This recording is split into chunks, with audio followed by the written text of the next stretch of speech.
guys, I made it back today with zero technical difficulties, knock on wood. Um, Love to get your opinions on whether or not you think this is an orange or yellow background. My husband and I have differences in opinion. It's like that one weird dress that was either blue or like gold. This is definitely orange to me. So I appreciate you guys tuning in, asking really great questions to start off. I'm pumped that there's so many. So just to give you a recap of what's happening in interest rates. So interest rates over the last month have increased about 0.5%. So you used to, a month ago, be able to get an interest rate in the high twos. We're looking at low threes right now. So a good interest rate is somewhere between 3 and 3.25, depending on what you're trying to do. I've seen interest rates upwards of like 3.5 to 3.625. So just kind of keep that in mind. I do watch the market all of the time. And today was supposed to be a pretty great day for the bond market, or a pretty bad day, and it ended up being super neutral. So we're going to have to wait till tomorrow to see what the market's response is to that. So tomorrow might actually be a really great day for rates. So you want to touch base with your loan officers. Alrighty. So to kick us off, Mr. Chris has 4 questions, which I love. The first one is, do I have any recommendations for reputable tax accountants and mortgage loan officers in Southern California? And would any of them specialize in working with self-employed first-time homebuyers? Yes, I have a really great recommendation for a loan officer, and my contact information is in the screen. All my contact information is typically listed in every single video, but it's also in the main page. So if you want to shoot me an email, I can get you all of that information. As for a tax accountant, though, I mean, I only know ones that work in Arizona. I can check to see if they work in California.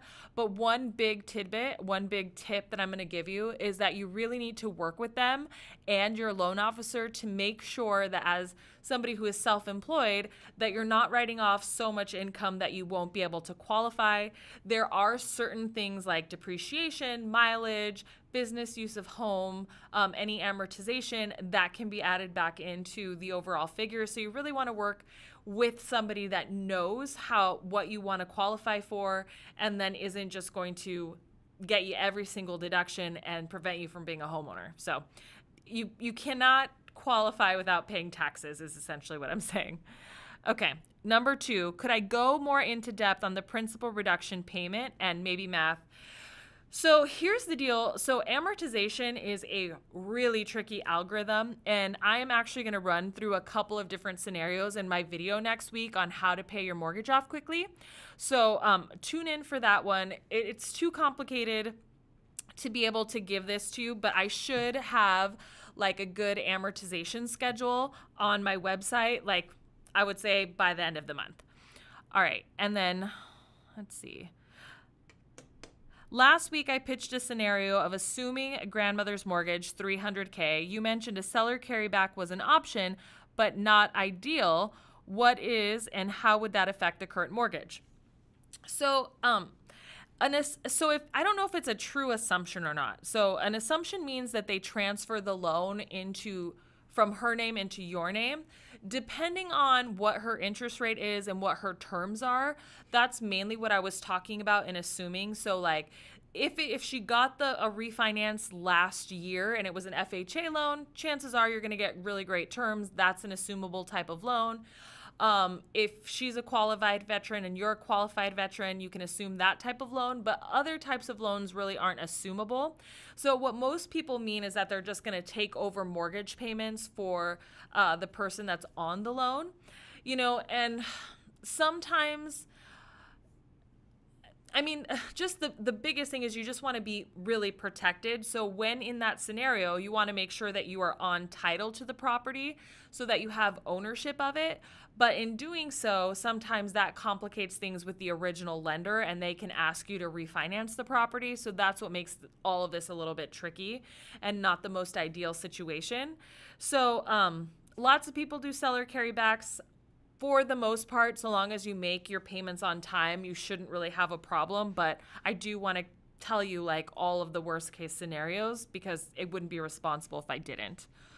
Okay. And then Okay, your last question was, are there better approaches to that scenario? Outright purchase with FHA or conventional? Remember, I'm a newbie and don't have the financial jargon down yet. I mean, if you can qualify, I would definitely say getting a loan in your own name is the right way to go. You won't have any fears of a mortgage company forcing you guys to refinance. You'll get to take advantage of historically low interest rates. Yeah, and an appreciating market. So, I mean, I think that there's lots of benefits to you just buying that outright. Okay.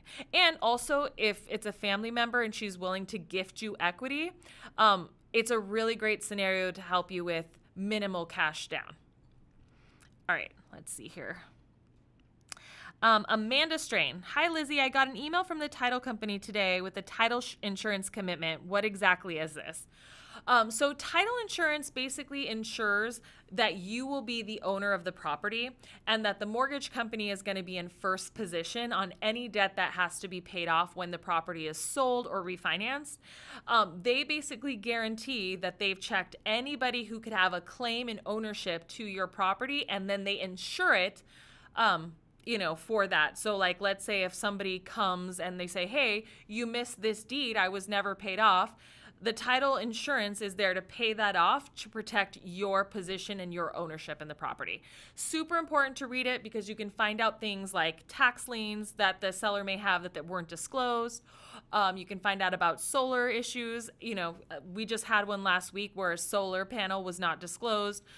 We had what's called a property inspection waiver, so no inspector actually went out to the property aside from the buyer's inspector. They thought that the solar panels were owned outright, and turns out that there was a lease against the property that then had to be dealt with.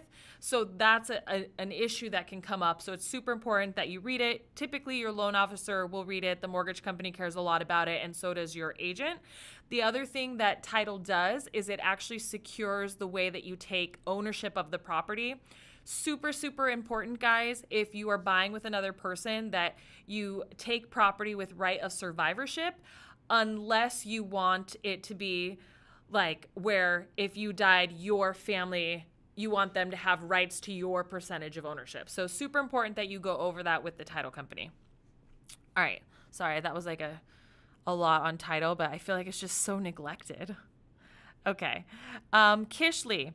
On last week's live stream, you mentioned a first mortgage payment is the first way to significantly reduce your mortgage balance. How is the first payment different than subsequent payments? So the reason that it's so impactful is because you pay interest on the total balance that you owe. And if you do one principal reduction payment at the very, very beginning, essentially you change all of the interest for the life of the loan. And it's most impactful when you do it upfront. It's still the same concept with subsequent payments. It just doesn't have as large of an impact. Okay, so then Elizabeth Rivera. So I'm going through a credit repair, but I saw a property that I might be interested in. Should I apply to get a loan or wait till I finish with credit repair? I definitely would talk to a loan officer. So depending on the credit repair company that you're working with, a lot of times the things that they do have to be reversed in a loan scenario. And if you want to get a house under contract, sometimes your credit is better than you think. And you might qualify anyways. But like, just so that you guys know, anytime something is disputed on credit, if it's still in dispute status, when we get it, we have to reverse it. So you might be just paying money to a credit repair company who's saying that they're going to get it off, but you're really just paying a reoccurring fee monthly just to keep it in this dispute status. And dispute status temporarily increases your credit score, but it's pointless if it has to be reversed in the mortgage process. So talk to a loan officer. Okay, staying focused. Student loans are in forbearance, as you know. I looked into an IBR. However, the Department of Education and my servicer is saying I'm not able to commence till 90 days prior to the forbearance. That's not true. You have to just talk to a manager there and just say you want to resume making payments and you want to get on an income-based repayment plan. I've, called on conference with several clients who got the same answer, and we were able to get them on an income-based repayment plan. So you're just unfortunately not talking to somebody who's willing to help you. Okay.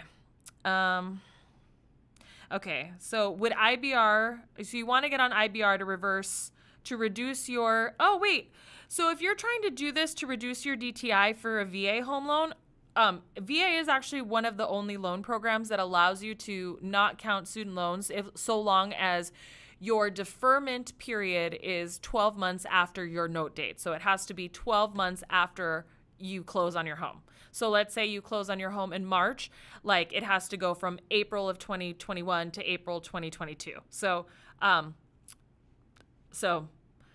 anyway, that's very specific for VA, but IBR is important for conventional loans. On FHA loans, you'd have to count 1% of the payment.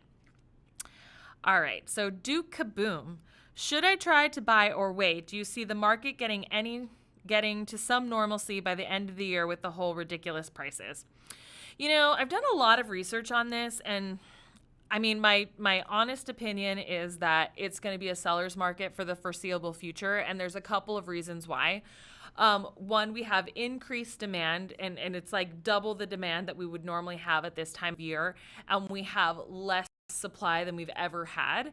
And with those two things in general is why we're seeing the price frenzy. But when you think of the number of people buying and why they're buying, it's one, the average age of homeowners is 33, and millennials make up the largest percentage of home buyers and the largest in our population. And they're creating families at the fastest pace that we've seen in a really long time. So more people eligible to be homeowners, more people creating families, which require homes. And then also we have an aging community that's aging in place. So they're not leaving to go to retirement homes. They're not leaving to go live with family members. And so, I mean, unless we can solve for all three of those problems, I just don't see how it's going to end up being a buyer's market. Now, I will say that if interest rates continue to rise like this, less people will have the opportunity to bid as crazily as they are. So we could see a more buyer-friendly market in 2022.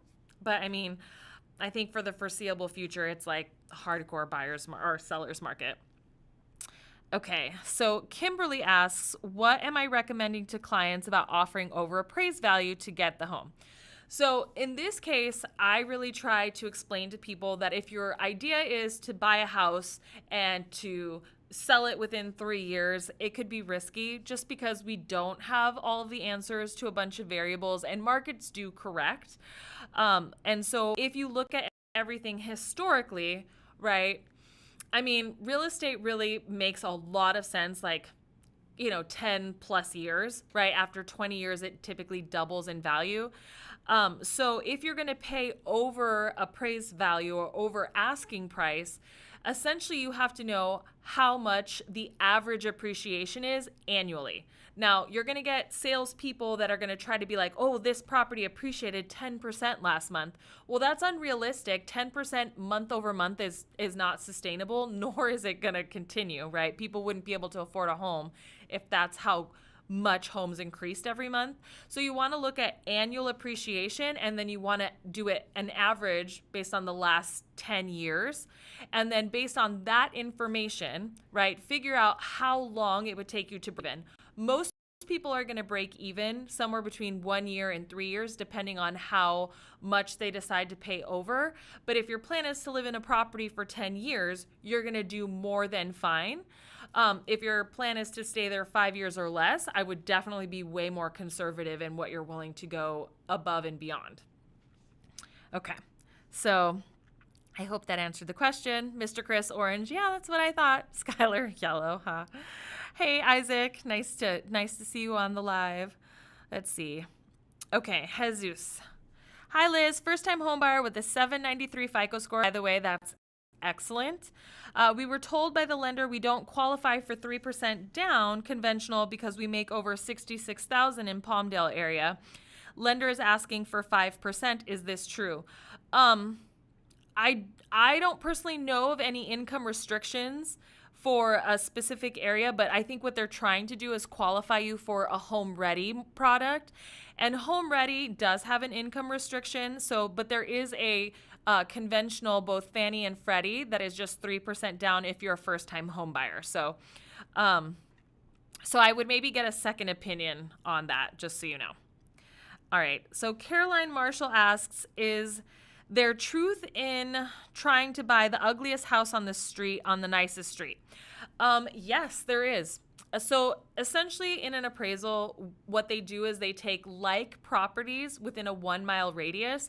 So if your house is the least upgraded house, the least improved house on the street, it is going to be positively impacted in terms of value based on the other nicer homes in the area. Now it will be adjusted down for condition, but if those homes are selling for a lot more than your house sold, right, you can count on a boost in equity just because of the nicer properties.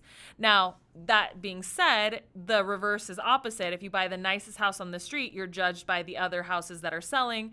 Yes, there are adjustments for improvements, but I promise you, it rarely, like, you don't get a dollar for dollar improvement cost.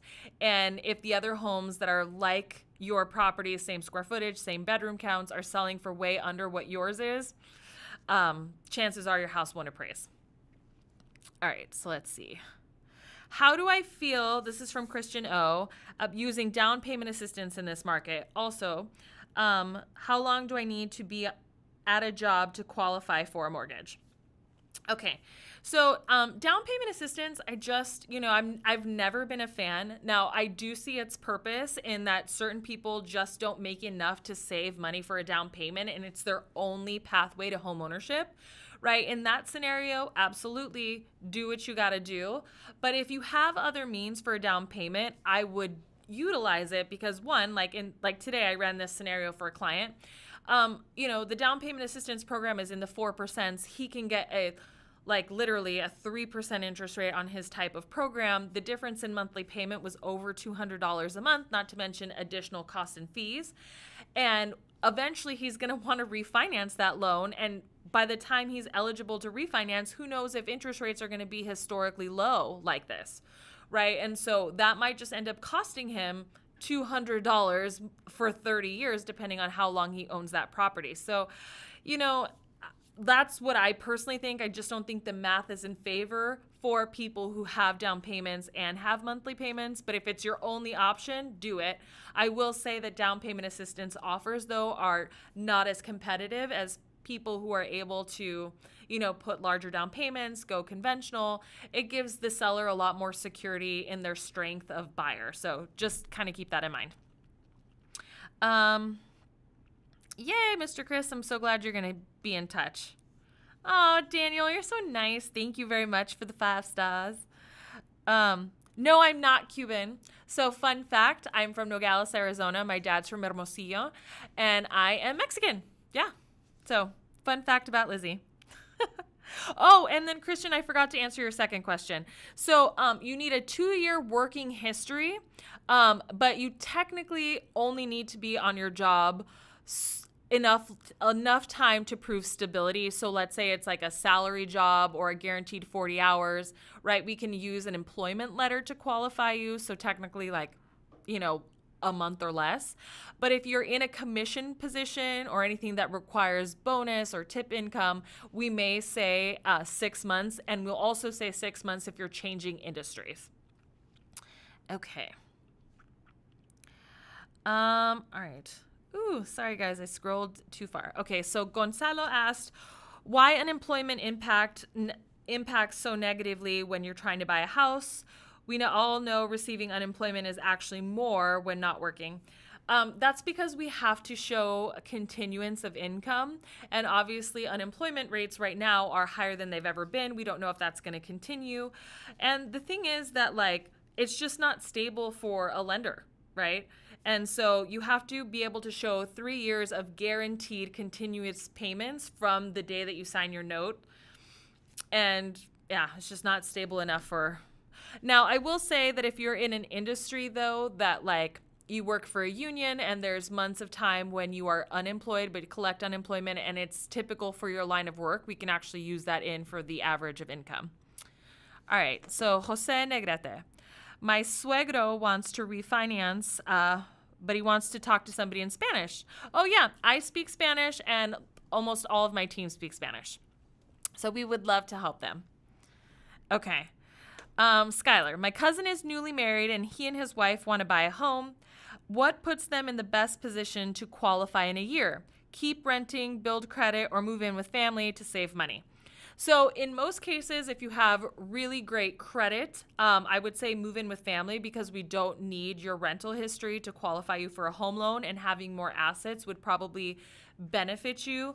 I happen to know the situation specifically, and his cousin actually just newly became a financial advisor, and his pay is going to have bonus and commission income.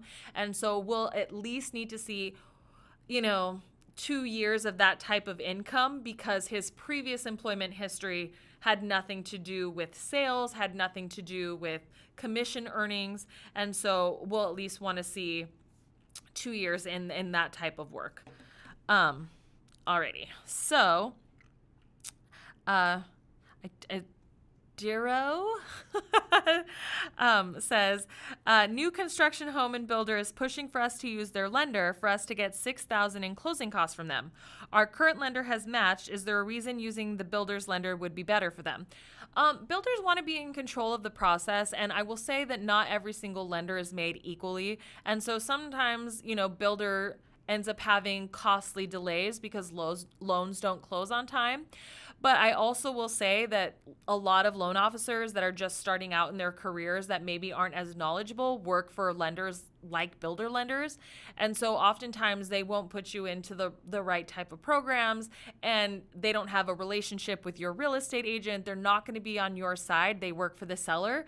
So if your lender that you trust has matched that agreement, I'm going to say move forward with the person you trust.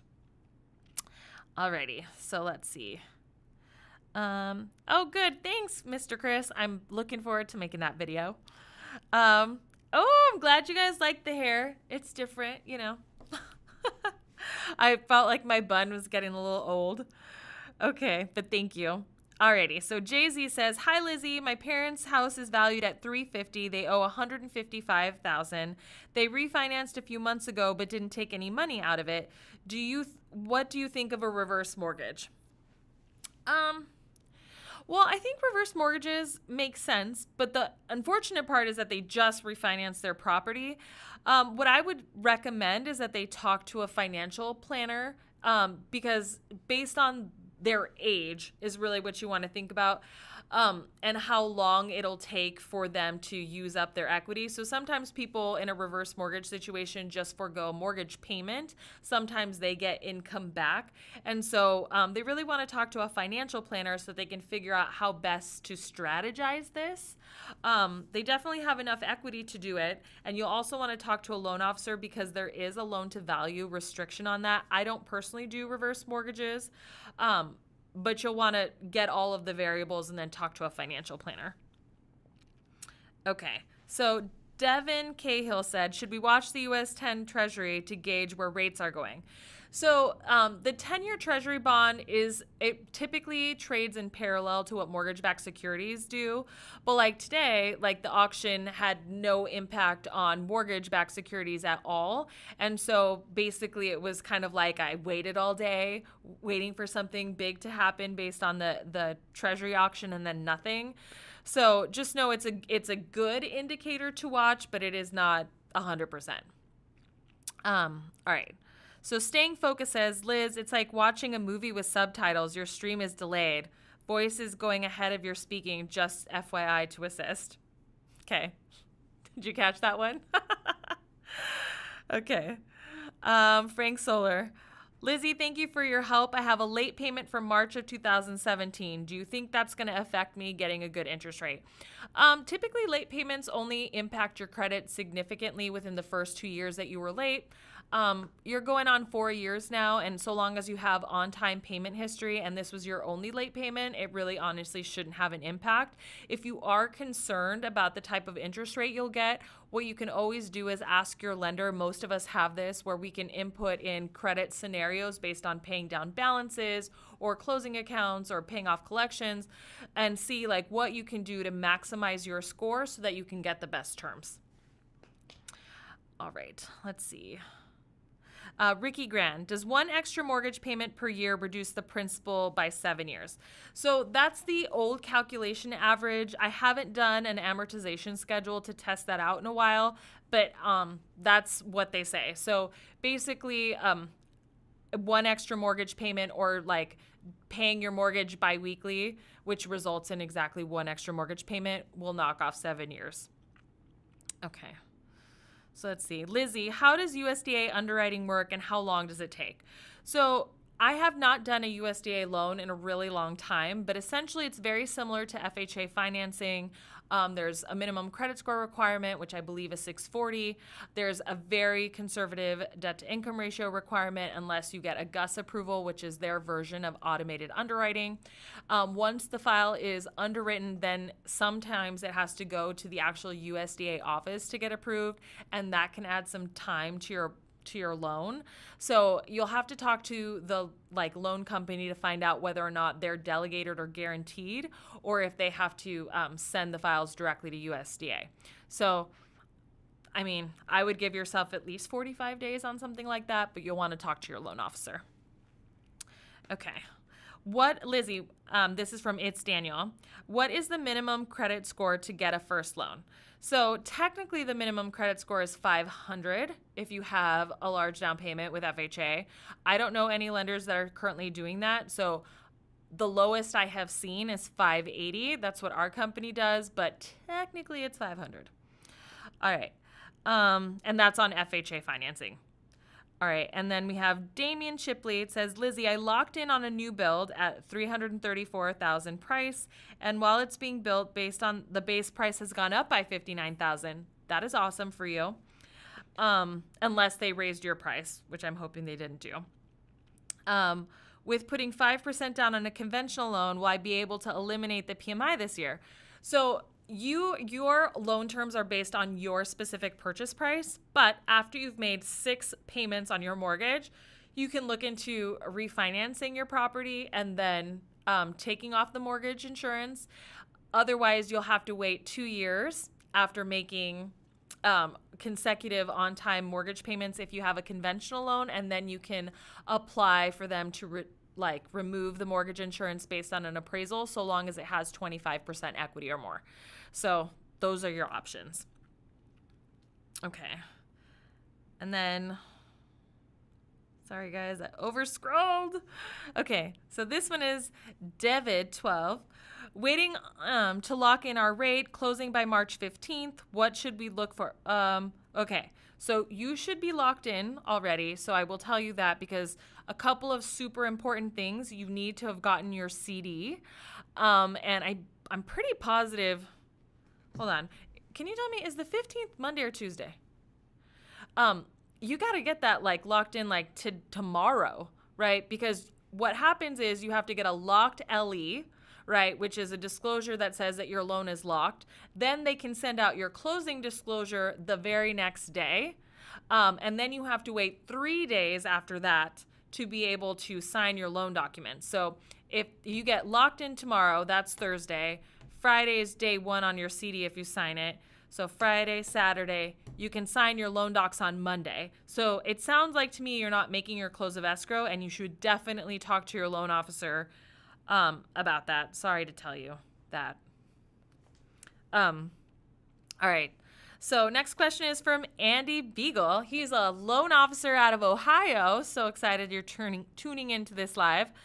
Lock or float. So, I mean, I advised a bunch of clients to float personally because I feel like the market is still in a correction. We saw a big correction last week. I mean, that's just my personal opinion. And I study the market, but also it could go the wrong way. So if you are somebody who needs certainty and you want to make sure that you're getting the lowest rate possible, you'll want to lock in now if you have more threshold for risk and your close of escrow is not, March 15th, and you have some time to watch the market and you're not going to, be in dire straits if the interest rates do move up a little bit. I would say float for a moment. All right, so let's see here. Simple Man, looking to get a 5% conventional loan. Is that only offered by certain lenders, or is this available in certain states? No, 5% conventional is available to everyone who is obviously there's some variables, right? Like FICO score, debt to income ratio, and occupancy. Like you have to live in the property, but it should be available to anyone in any state. Okay. K93 Quinn. How do I get my credit up? I feel like it just doesn't move. Well, credit is rated on a variety of different things. So it's the number of open accounts that you have. Typically, what I tell people is that you want at least 2 revolving and 1 installment loan, each with 12 months plus credit history. You want to make sure that your credit balances are 30% to whatever the limits are, or like charge and pay off every month. What we're looking for as lenders is your ability to borrow and repay. And so if you are somebody that just doesn't open up credit, had bad credit in the past, and you're thinking that no credit is going to like fix your credit, or like disputing bad credit, you need to establish new credit and keep the balances fairly low in order for you to see a boost in your credit score. Hopefully that helped. Okay. Rajani, girl, thank you. She was my first viewer on my last video, and I met her via Instagram. So I'm so excited you're on this live. Says, my husband just traded in his car for a larger truck, and his payment has gone up by $150 a month. But I'm due to pay it off. But I'm due to pay mine off in May, $400 a month. So our overall DTI is still going down. Does this disqualify us? So no. So technically most lenders, so long as you have paid on time and you have sufficient assets, will omit your car payment now from your debt to income ratio. So his increased payment shouldn't have an impact unless you are already qualifying without your car payment. So you will want to talk to your loan officer about that. An increase in about $150. So imagine it's $5 per thousand is going to reduce your purchasing power by a sum. So I just want you to be aware of that. Okay. All right, so this is Simplest Sophie. So, hi, Lizzie. Do you mean instead of taking that first month off from paying your mortgage, we should instead make a first payment? This will reduce our interest going forward. So, what I am saying is I would, because you can't really make a payment in that skipped month, because they have a skipped month because they're trying to set up all your billing and everything. And sometimes that's when your loan switches servicers. I'm saying when you make your very first payment, you pay your one payment and then pay a principal reduction payment on that same exact time. So hope that helps. So Manny58 says, hi, Lizzie, how much house I can afford being affected with rising interest rates? So essentially, just on average, the rising interest rates impacted people's buying percentages around 3%. So on a $300,000 house, you can knock off $9,000 based on what has happened with rates, but you will want to talk to your loan officer about how it impacted you. Okay, Laugh 16, advice for new mortgage loan officers. Yes, well, if you're a brand new loan officer, I would recommend working in a place that gives you lots of training, like Quicken Home Loans or for a mortgage team, because you really need to see about 200 loan scenarios before you've seen enough scenarios where you can competently guide people.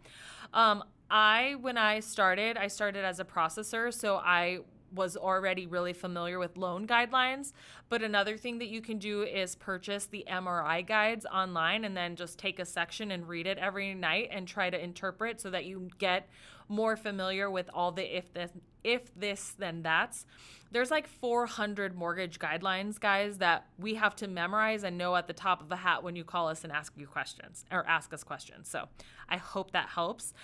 If you're looking at how to generate business, I would check into the core training. Okay. So next is Justin D. Says, my lease is up in October of this year. When is a good time to start the mortgage pre-approval process? I would at least say 6 months beforehand, just to make sure you don't have any credit issues. So about now is good. Jay says, when you say interest rates bounce back, do you mean drop again or come up a bit and stabilize? So they're either going to stabilize, but my best guess, so I go off of historical charts, and historically interest rates go up every January to February, and they typically start going down April and May, and then start going up again in the summer, and then they go down again towards the fall, right? So, I mean, these are just natural ebb and flows that I've grown accustomed to throughout my history of working as a loan officer. And also the increase in interest rates wasn't really founded on anything like any strong economic data. And so I just think that we're testing investors' interests, without the support of the Fed. So I personally believe that interest rates will correct themselves a little bit. Now, will they be in the low twos again? I don't know. That I can't predict, but I do think that interest rates will be more favorable in the next couple of weeks. Now, I'm not a psychic, guys, and I do not control investors' appetites for mortgage-backed securities. So again, these are decisions you make with somebody's expertise, but also you have to decide whether your risk threshold allows you to do it and your budget can allow for it. All right. Oh, my friend Javier said, you arrive at a hotel and immediately know that you're bankrupt. How do you know this? I have no idea. You check your bank account and you have no money or you have negative money? I'm not 100% sure. Guys, Javier is like the most brilliant real estate agent on YouTube. I know most of you probably found me through his channel, but if you didn't, you should check his out. He is awesome and a really good friend of mine and a wealth of knowledge. Oh, Photo Nerds, you like the new setup? Thank you. My husband did this with his awesome friend Zeke. So thank you both. Alexis Cat said, what interest rates am I seeing? Okay, so I feel like I've beat this horse dead, or whatever that saying is. So again, guys, interest rates you're going to see in the mid to low threes. All right, having trouble getting CAVers released. Ooh, yes. Guys, if you have any kind of federal debt and you are trying to get a VA loan or an FHA loan, you need to handle that. So I'm assuming this is probably with a student loan. So you need to call the student loan company, ask to speak to their collections department, or there's a number on your CAVers that you can call that to the actual department that has the claim. And with a student loan, what you'll want to do is set yourself up on a payment plan or do a payment in full. And it'll take about, last time we did this for a client, it took about 10 days for them to release the CAVers. So I hope this helps. Okay.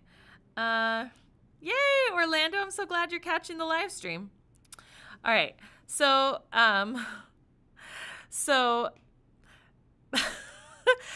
Baby Jessie Soto said, are home ready loans or renovation loans worth it in this crazy market? They're that way, no bidding wars, etc. So basically you buy a fixer-upper and totally have it renovated. So Home Ready is not a renovation loan. That's Home Styles or FHA 203K. Home Ready is for first-time home buyers, and it's just a more affordable lending product. I will tell you that renovation loans actually take a way longer time to close in this market. And so unless you have a seller that's willing to give you that time frame or needs a longer time frame to close your loan, I don't know that would be a super competitive way, but you can buy a home and then do a renovation loan after the fact with a refinance. That actually might make more sense. So you'll want to talk to your real estate agent about that. Jackie, if you refinance after 6 months of having the home, do you have to pay another down payment? No. Well, okay, so I say that, but if the home appraises, you're fine. If the home doesn't appraise for your maximum loan to value, then yes. All right, so let's see here. All right, Dave Saucier. The final hurdle in purchasing a 3-unit from my landlord is the appraisal. Any experience with FHA appraisals coming in lower than conventional appraisals?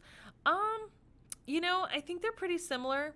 I mean, honestly, the best way to prepare an appraiser for their inspection is to provide them with comparable sales of like properties that are within the last 3 months if possible. Now, a 3-unit property is going to be pretty hard to appraise, so you can go out 3 to 5 mile radius, or you can even go further back historically, although I'm not sure that that'll help you appraise.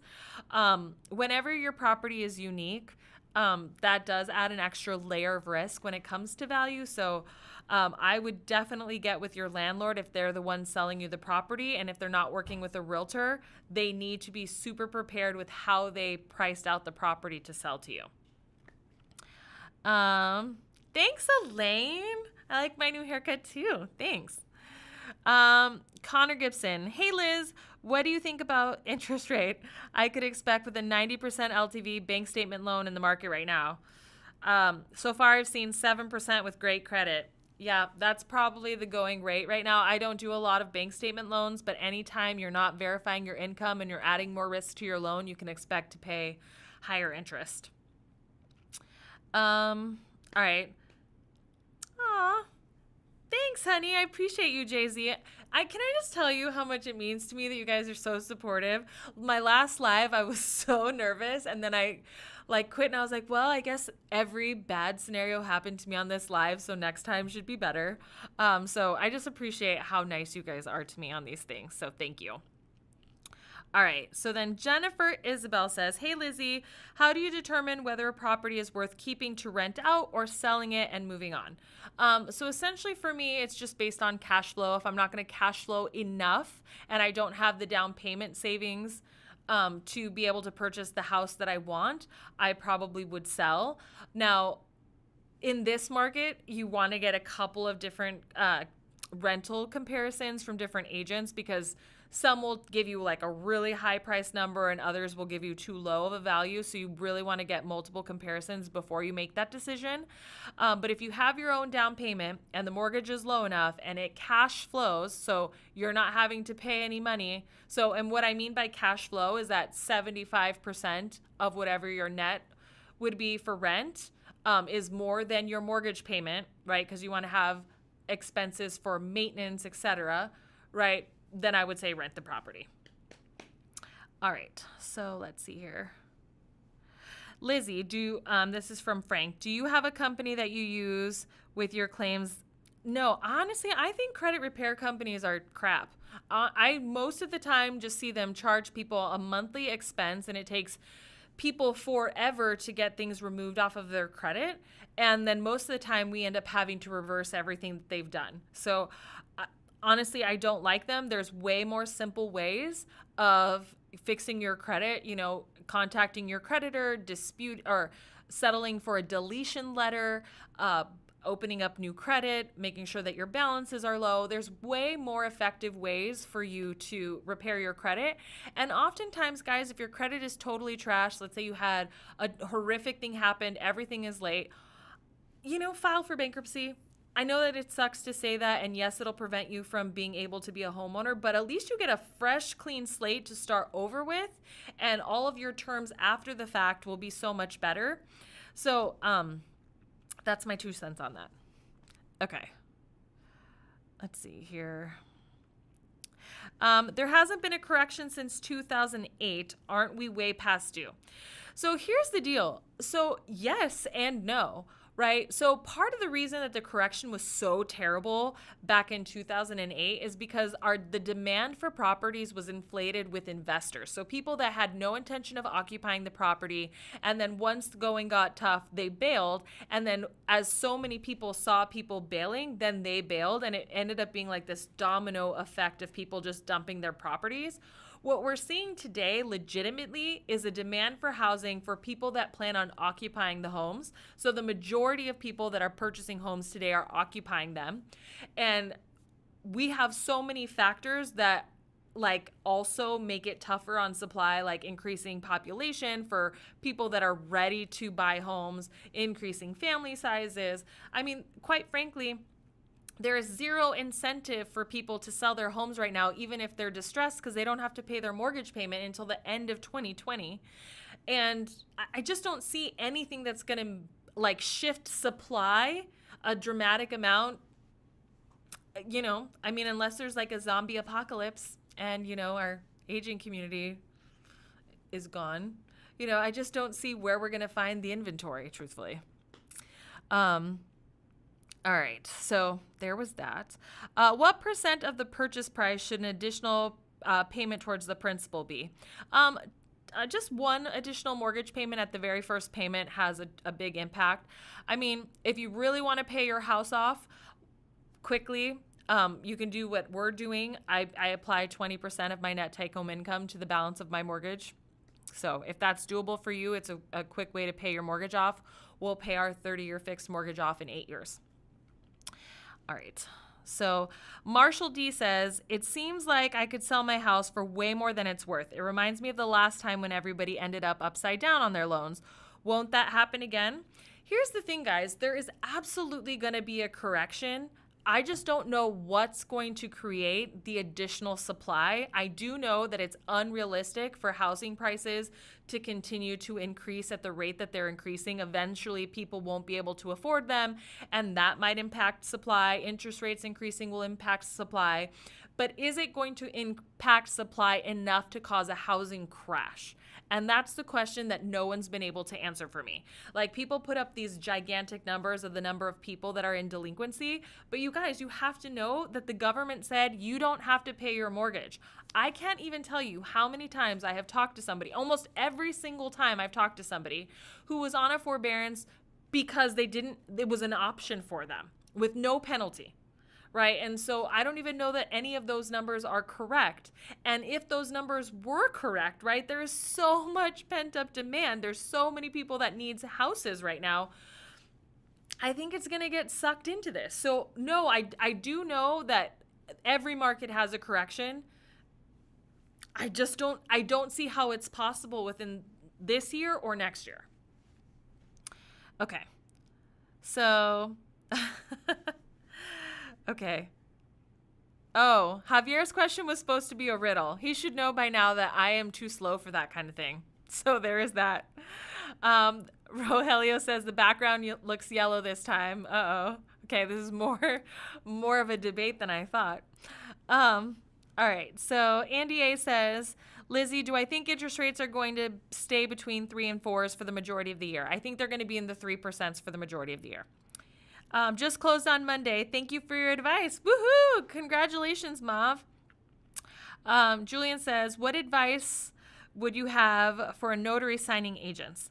I would read all of the loan documents and know what they mean. And if something needs to be corrected, you should have an if this, then that for the buyer. I can't tell you how many times notaries scare clients during their signing for like minimal clerical errors that just need to be initialed, and or they explain documents incorrectly. So that would be my advice. I actually have a really good video on loan documents and disclosures if you want to check that out. Okay, not to plug my own video or anything. Let's see here. Hey Liz, with new builds increasing 100,000 every 3 months, why not buy now and sell for an extremely huge profit in 6 months? I mean, if you're able to do that, do it. You will pay capital gains, but some people make a lot of money that way.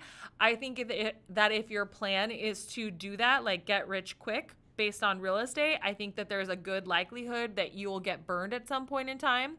I know that we personally have invested in flip properties in the past, and one of our properties cost us over $100,000.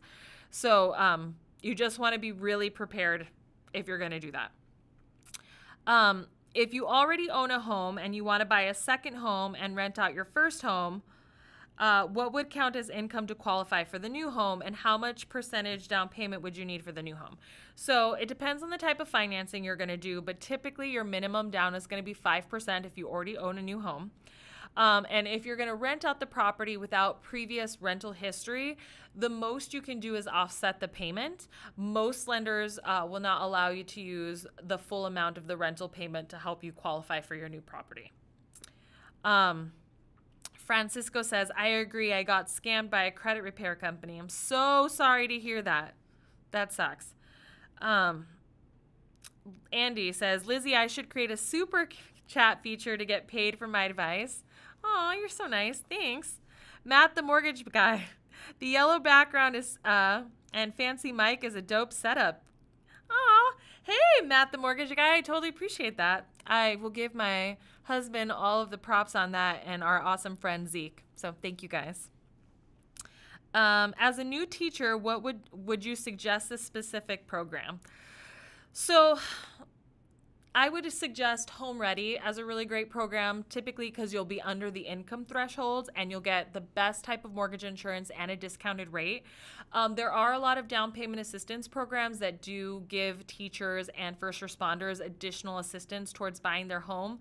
But like I said, they come at the penalty of a higher interest rate. So you have to really decide what's more important to you, your money out of pocket or your monthly payment. So hope that answers your question.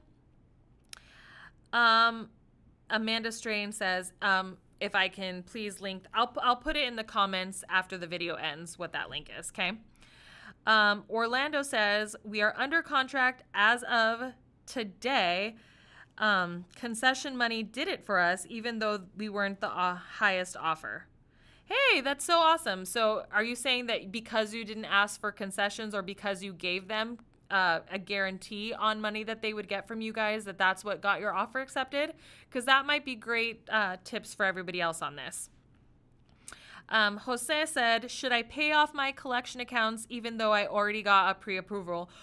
Or will underwriting make me pay it towards the end of closing? Do not touch your collection accounts when you've already been pre-approved. So super important thing about collection accounts, guys, they monitor your credit even though you haven't allowed them to pull credit. So you can check credit inquiries without pulling somebody's credit. And I will tell you that collection companies, the second that you apply for a mortgage, will send you a collection notice if they're trying to collect money from you. So if it's a new collection, absolutely pay it. You do not want this to report on credit because it can definitely hurt your chances to qualify. But if it's an old collection, you just want to leave it as is because you do not want to renew the reporting date, because renewing the reporting date will hurt your credit. So I do want to be super clear, if you're in the process of qualifying, that you literally talk to your loan officer about it. New collection, pay it off immediately. Old collection, probably stay still. Okay, Snake Boy says, are HELOCs a good option for home remodeling? Typically, how much more of an interest rate on HELOCs versus a mortgage rate are? So here's the thing about HELOCs. So basically, you only pay interest on the amount that you borrow, and because you can fluctuate, like let's say you only need $10,000 right now, you're only going to pay interest on that $10,000. Typically, the payments are interest only, and you can apply a good chunk to the principal and have it reduce the payments and everything. So if it's a slow incremental amounts, a HELOC is great. HELOCs are typically prime plus. So like right now in this marketplace, I've seen prime plus 1, prime plus 2, which typically equates to somewhere between 4 and 6%, depending on your credit, loan to value, and occupancy. You gave them a $3,000 guarantee. That is so smart and great job. I'm so happy for you guys. Now, are there any down payment assistance that I would recommend in Pinal County? Yep, Home Plus is a really great program for you to check out. Okay, guys. So we are coming up on an hour of me just reading and answering your questions. This is bomb. So I appreciate you guys. I have time for one last question if you guys have one.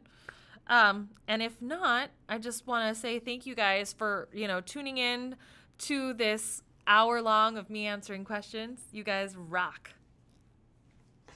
So let's see. I think we're good. Alrighty, guys. Well, tune in